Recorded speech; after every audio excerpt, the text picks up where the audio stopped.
InvadR is a GCI wooden roller coaster that opened on April 7th of 2017, also known as Project 2017. It has a length of 2,118 feet with a drop of about 74 feet and a speed of 48 miles per hour. This is a really fast-paced GCI wooden roller coaster that is meant to be for the families. That has some pretty interesting history to it that's kind of built in a way like a hybrid coaster. And we're going to talk about how and why that is the case momentarily. But this ride has two trains and seats 8 cars per train, so it's a much smaller train than you typically see for a GCI wooden coaster. They usually sit 12. But a fun fact is, speaking of the trains, is that the same Millennium Flyer trains were actually used on the former Gwazi that was at Busch Gardens, Tampa. So they basically brought the trains up from Gwazi before it became Iron Gwazi and used them on InvadR, which I think is a really cool thing. If it ain't broke, don't fix it, because they just reused these trains. Saved a lot of money through that when making InvadR. But let's talk about InvadR and the ride experience. Let's go review InvadR. Now get ready. Here we go.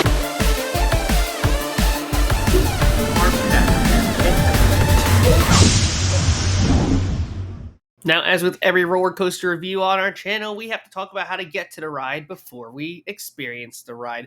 The quickest way to get to InvadR is to go to the right side of the park, pass by the Finnegan Flyers in Ireland, make your way around past all the animal exhibits, pass by Griffin, and keep to your right-hand side, and you will enter France.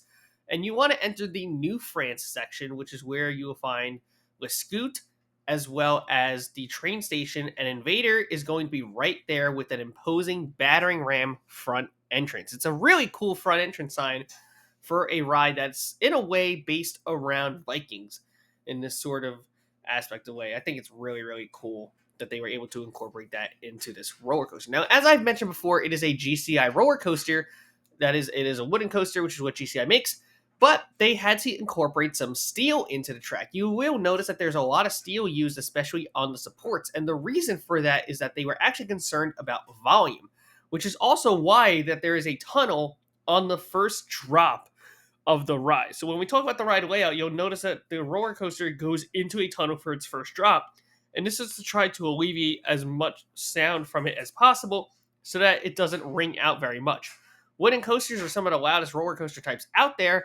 So with some neighboring areas in the vicinity, they felt like putting in this steel around, and also the tunnel will help with taking some of the sound down, which it is still a rather loud ride when you're on it because wood, but it's still a very interesting roller coaster that it sort of is acting like a hybrid in a way, even though you are physically riding on the wood structure itself. So once you make your way through the queue line, you make your way into the station with these beautifully themed shields, which has all the row names on it.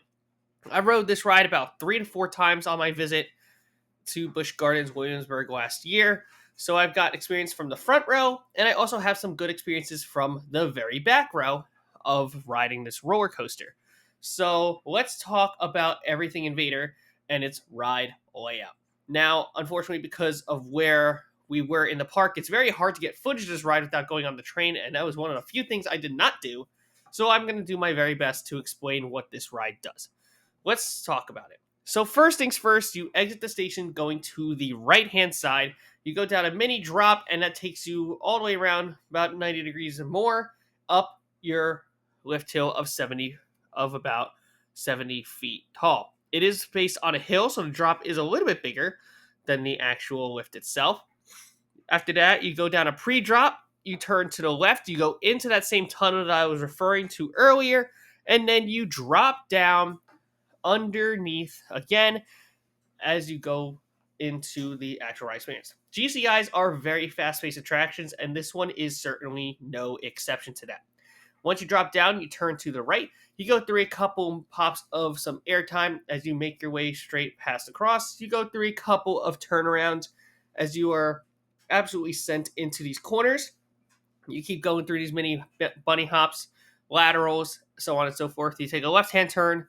After that, this takes you into about 2 straight moments of airtime, straight pops of airtime, and then the finale is the part that takes you into the second fastest moment of ride, and it is this massive bank turn that sort of acts like a weird helix. I don't really know how to describe it. You drop down to the right, and then it sends you all the way back up once again, and then you turn into the brake run.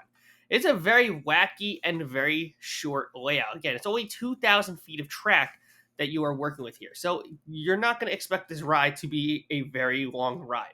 But it's a very fun roller coaster. I really like what this wooden coaster is able to do for the park, and I really think it was creative on them to work around what the area needs are in order to make this ride. I think a wooden coaster fits so well in this back section in New France. I think families really are going to enjoy this ride a lot, and I definitely encourage you to go out and check out this roller coaster. I rather thought it was a smooth ride. I didn't think of it to be any sort of rough or anything like that.